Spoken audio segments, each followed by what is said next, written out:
This is RadioFire.com. Yours truly, Diamond K, in here. Thank you for joining me. Now we have a special guest, two special guests in the building. I'm gonna let y'all go ahead and introduce yourselves. It's your boy JL Gunz in the building. And my name is Sharon. They call me Ms. Mz Critique. Okay, all right. So thank y'all for coming through. Did y'all have trouble finding the building? No, it was very easy. Yeah. It wasn't too hard. So it's our new spot, and so we trying to expand. I like it though. And it's cool. Thanks. Yeah, so it's different than our last spot. You know what I mean? So y'all have an event coming up. Yes. What's the name of the event? The Music Meet Fashion Tour. Okay. Music meets fashion. Music and fashion definitely goes together. Mm-hmm. How did this event come about first? Well, basically, me and JL, we worked together before he did an event with me. I had put on a fashion show last year in May, and it was good. It went great. And we decided to come together and do a little small showcase. And we put our first one on in February at the Jano's Lounge. And that was good. That was great. And the energy was bananas. And everyone was like, well, okay, what else is y'all going to be doing? And I had a lot of other artists and designers come to me and want to know how can they be a part of what we did. So me and another partner of mine, who's from Atlanta, her name's Stacy Mellon. She owns a few companies, and we decided to come together. And we was trying to launch the event in Atlanta first, but we decided to do it here in Baltimore first. Okay. Why not? Okay. Keep it home. Yes. Yeah, definitely. That's good. That's good. So, but you are going to go to Atlanta, obviously. We're going to Atlanta in October. We already have a location and everything set up. So I'm actually already, this show is pretty much done. Okay. I'm already, got that locked and settled in. So I'm starting to work on the Atlanta tour already. Well, that's good. That's good. I got a lot of folks in Atlanta, so I could be of assistance. Wonderful. Down there. Where is it going to be down there? At Buckhead. Yeah. Well, we're going to be doing the launch party first, and that's going to be at the Haven Club. Okay. Yeah. I lived in Buckhead for many years. All right, so that's good. So the Baltimore event is at the Downtown Cultural Arts Center. Yes. On Howard Street. Yes. Okay. Tickets available now. Now online, and we also have some printed out too as well. Okay. So how does the music part come? Well, basically, how that is introverted is basically she came up with the brilliant idea of, like she said, combining the two. Often people, do their walks to music, so why not incorporate it? You know what I'm saying? Make sure that it's good entertainment, and it's broadening, widening and bringing more open insight to music. You know what I'm saying? Absolutely. So are the performers going to be up there at the same time that the fashion that the walk-ins happening, or are they separate? Well, my idea was to have two stages. So I'm going to have an entertainment stage, and we're going to have the actual runway stage. Okay. And there will be some times where we might have, the artists perform while the girls are walking too. That's hot. That's hot. So let's talk a little bit about the music side. How did you get into doing music? Well, I mean, I'm not sure if you're familiar. I think Realize ENT started with them. They're still family. We still clicking together. Shout out to them, by the way. Yeah. Houdini, SB. No, it just started from there. I've been doing this since I was young. I took a little break from it, as far as really working hard at it, because I was, had kids, trying to be a family man, thing like that. So they came first for me. Absolutely. So, up until recently, the last 2 years, so that's when I've really been grinding hard, working on projects, stuff like that. Yeah, so we played two of your songs before we started. What's your current single right now? My current single, the most recent single that I just released, is called Nervous, and it's featuring my homegirl, Tania Janelle. Yeah. All right. So you back with the music? No breaks right now. No breaks. Okay. So you obviously gonna be performing? Yeah. On the 24th. Your fashion part, where does this love for fashion come from? Because I see that you have it. So I do have it, don't I? You do. Yeah. Thank you. Well, basically, I've been in the fashion industry for over 11 years. I started Critique Models back in 2006. And once I graduated high school, I actually did my very first fashion show in high school. And that's when I decided that was something I wanted to do. That was actually the first time I wore heels, actually. I was a tennis shoe girl. I was a tomboy. But yeah, ever since then, I've just been, teaching model etiquette. And I started the group back then. And I've just been doing it ever since. Like the past 4 years, that's when I started realizing I really wanted to do like clothing. So I started learning to design, and I taught myself how to design and sew and stuff like that. So right now, basically, my specialties are designing, makeup, and model etiquette. Okay, so tell me this. All right, since you know about fashion, what is Kanye West really talented with fashion? Kanye West. He's talented. I think he's a genius the way he go about marketing himself. I'll say that. As far as clothes wise, I wouldn't wear it. And I wouldn't want my man to wear it either. Okay. That's not something I would want to see him in. I mean, but it's different. But he designed clothes for women too, right? I know. Yeah. And I wouldn't want to wear it either. So you haven't seen anything that he designed? Yeah. Do you like the Yeezys? I think his shoes, honestly, I feel like his shoes that's his specialty. You need to stick with that. The clothes right now, maybe he need to get somebody to help him a little bit more further to, the designing part of it. But that's easy. I mean, you expect that from him. He's different. He's going to do different things. You want to be different. That's the whole point. He's different. He's different. He definitely takes the cake and different. Yeah, he's definitely different. As far as music, who do you listen to? Lately, I don't really listen to radio too much, but I do have I don't really listen to myself either, but I just kind of, because I don't want it to really influence my music as much, but I do have some old favorites that I always like, like people like R. Kelly and Usher, Trey Songz. I like Chris Brown, just people that's been around for a little while, Chris Brown, good segue there. What's going on, Chris Brown? What's going on with him right now? I think Chris Brown is, and I don't know how old you are, but I think Chris Brown is the current version of Bobby Brown. Bobby Brown? Bobby Brown. I think he's headed down the Bobby Brown. That bad boy path. Yeah. Do you know where that goes though? Yeah. It goes deep into the drug thing, and it just doesn't pan out. Like Bobby Brown was hot, like how Chris Brown is right now. There was one time when Bobby Brown is probably kind of unbelievable, but he was there at one time. He was consistent like that though. Okay, no, he wasn't that. Okay, no. See, I gotta all right, so he had a moment. Mm-hmm. He had a moment, and then the moment was gone. Okay, so his consistency is a big difference. It's a good point. I would say, I mean, he's wild though. He is wild. He game banging everything. Yeah, he does all that. But he's talented. But he's very talented. I see him. He's up there. You know what I'm saying? He's very gifted, and I don't take nothing from him. So he's a future great. Yes. Yeah, I definitely say he goes down in history. Like as far as dancing, he's done some things that a lot of people. That's true. Can't do. I'm an Usher fan. I love Usher, but Chris Brown got him hands down on the dancing part. So even Usher at his peak.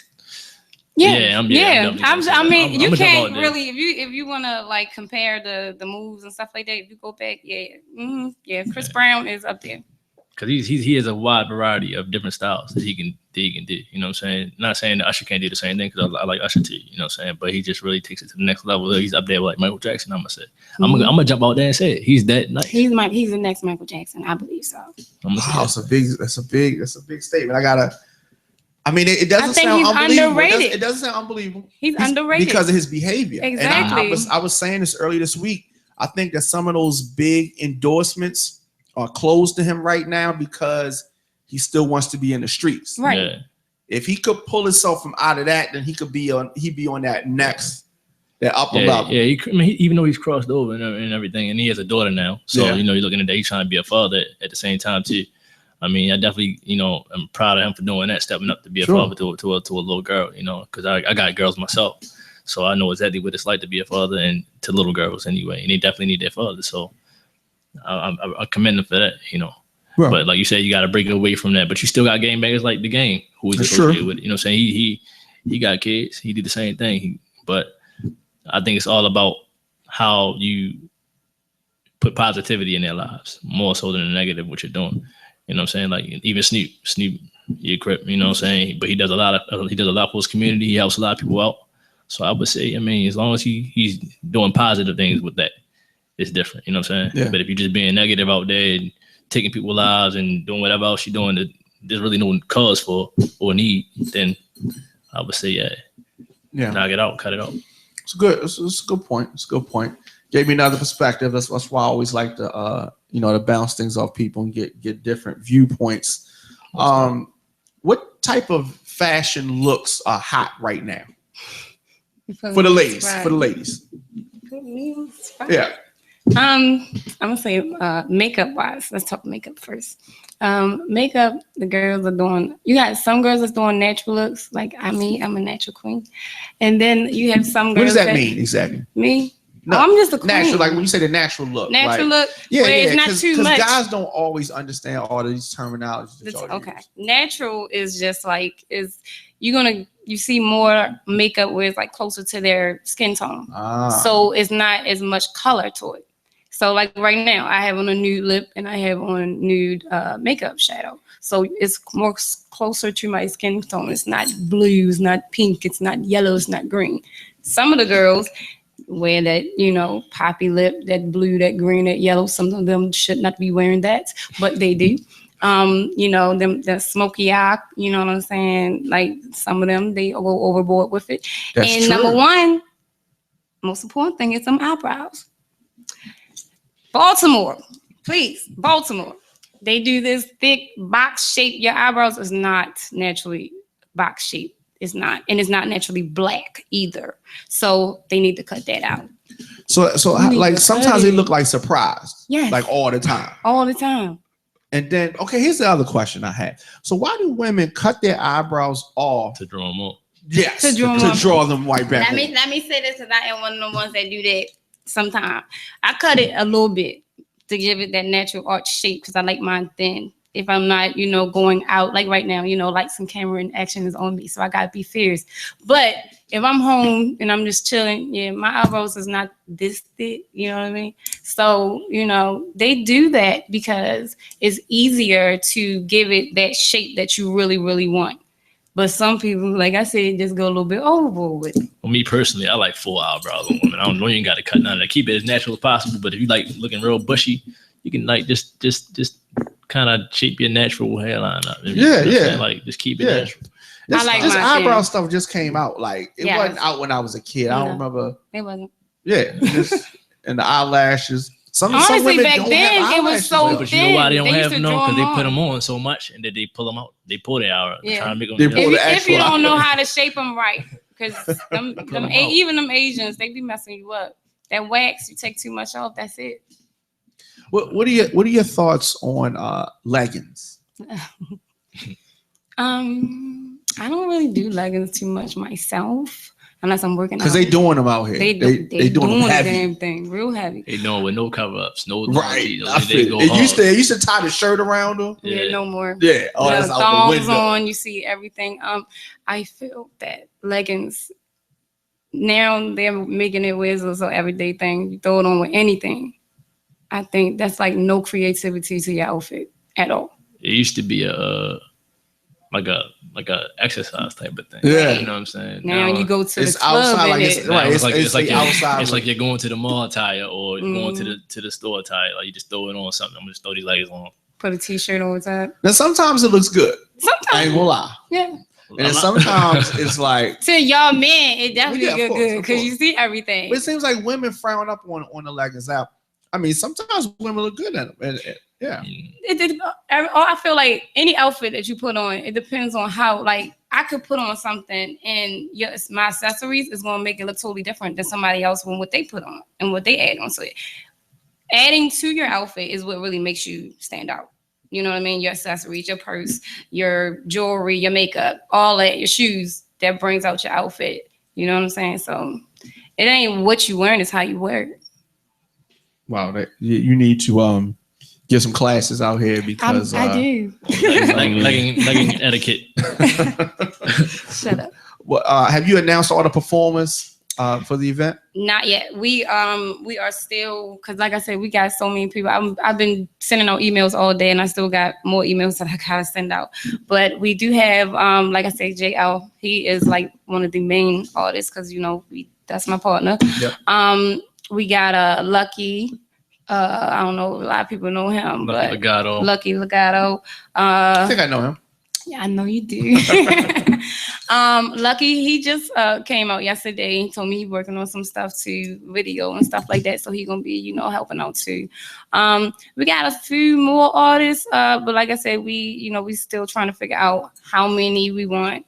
I want I want it to be versatile. Yeah. So I don't want everything to be the same. Me, myself, personally, I love R&B. I don't like too much rap and nothing like that. So I don't think too much. I think the people that you are promoting to would like R&B. Yes. Also. Yeah. That's like my vision. You don't see too much R&B. You see more rap when it comes to like concerts and stuff like that. I don't get that R&B feeling. And for me, fashion, when I hear fashion, I hear house, I hear R&B, I hear slow. You know what I mean? So that's my vision for the show. Yeah, I mean the R&B game is it's weak. I say we bring right it in. now. You know, so that's why is that? There's nobody out there really like no one really doing it. I'm gonna tell you the main thing. Oh, JR. Let me say that. JR actually has a single out now called Bad Girl, and he's from Baltimore, and he's talked to me. I love his energy. He moved to Atlanta and went out there, did his thing, and made his connections. And me and him been talking to, and we've been like, yeah, we got to do this. Let's build a team and start promoting and do that and do this. Sure. I love his energy. So he is another one I feel. He doing big things too. So shout out to JR, man. Yeah, but what you were saying about what happened to R&B? Right now, it's all about, for me, R&B, because I come from a different era than I'm a little older. So I come from a different era. I grew up on 90s R&B, 80s R&B, Boyz II Men, Jagged Edge, Drill, all that stuff. That's my favorites. Even older stuff than that, Definitely. So no one really sings about stuff like that, like Tank. But I like Tank. Tank's out there. He kind of still keeping stuff relevant. You got Chris Brown, who keeps it a little bit relevant, and then Usher, Tyrese. Those are all people that were around in the era that I listened to. So they're still relevant today. Thank God. You know what I'm saying? But no one talks about love anymore. R&B is really associated with love. It's a positive. That's what it's about. And now everything is about shoot 'em up or drugs or whatever. That's what everybody rapping about. They trapping. You know what I'm saying? So that's what it's about. And you even got some R&B about trapping now. But I'm trying to bring it back to love. Bring it back to real R&B, but still give it that modern twist with a little bit of old school. You gotta adapt. You know what I'm saying? So that's the only way that people really stay relevant. But I ain't gonna lie, I like a little bit of ratchetness here and there, but I think it's really time for R&B to come back. But you gotta have that balance. Like you gotta have that balance. And in the 90s, you had the balance. But yeah, and I think a lot of R&B artists tend to be more discouraged because a lot of times, a lot of rappers are doing their hooks and they're trying to sing. You got Drake, Future, that are kind of. It sounds like most of the rappers are singing now. Yeah. And like I said, nobody's singing about love. No, it's all T-Pain fault. Yeah, T-Pain, man. Definitely. Once again, how can people get tickets to the event? musicmeetfashiontour.com. You can go on there. We got a Eventbrite up on the link. The tickets are $20 for general and $35 for VIP. And VIP pretty much consists of the first 2 rows, and you get a gift bag. You'll get like some cards and maybe a CD from some of the artists and stuff like that. And then I always give food at any of my events. So my events are always catered. So we'll have a waitress that'll be waiting on a VIP guest as well. Oh, that's official. Nice, cute, young things. That's official. That's official. And so that is July 24th. July 24th. Yep. Downtown Cultural Arts Center. Yep. Doors open at 4 o'clock. Show's going to start on time at 5. On time. At 5. And on time. Okay. I hear you. Not CP time. No. Not CP on time. So I'm gonna be through. I'm gonna be there. So y'all better be early. All right, and so how can people stay in touch with you and check out your music and all that? I have a mixtape out right now too as well. It's called Aries Season. I released it back on my birthday in April. You can get that on Spinrilla. It's available on Spinrilla. Download. Then I also have my music on my SoundCloud, which is JL Gunz. It's for all that, for everything you're looking for. Spinrilla JL Gunz. Also on my IG, which is JL Gunz 410. And then I also have Snapchat, which is JL Gunz official _ JL Gunz _ official. I'm sorry. So yeah, you can get all my links. All my links are available there. Also, stuff on YouTube as well. Got a video, a couple videos on YouTube as well. JL Gunz. It's JL Gunz. And there we go. There it is. Definitely. Anything we say before we get out of here? No. Just make sure y'all at the show because you don't want to miss it. Yeah, don't miss the show, man. Y'all want to be there, most definitely. Music meets fashion. Definitely. I want to thank y'all for coming through. And thank you for having us. Yeah, anytime. Definitely send me music. Can I send your music out to my mailing list? Yeah, do you think? Okay, yeah. Okay. So definitely Baltimore Flavor Radio coming up at 9 p.m. All right, stay tuned.